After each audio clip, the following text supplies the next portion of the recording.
Hi guys, welcome back to my channel. आपको मैंने कल दिखाया था हमारे झाड़ में बहुत सारे बैंगन आए हैं। तो आज हम लोग हेयर रोस्टिंग करने वाले हैं बैंगन का। देखिए अभी कर रही हूँ हेयर रोस्टिंग। देखिए देखिए इतना मस्त बड़ा बड़ा बैंगन। और एक दूसरा है, इसको भी हेयर रोस्टिंग कर देते हैं क्योंकि बड़ा हो चुका है, अभी इससे बड़ा नहीं हो सकता।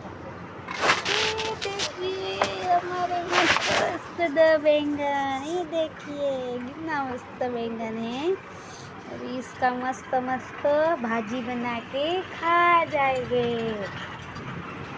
क्योंकि घर का है ना ये, इसके लिए।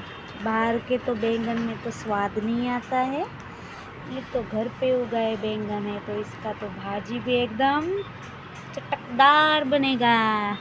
आपको भी हमारा ये वीडियो पसंद आएगा तो लाइक करो, चैनल को सब्सक्राइब करो। Bye bye.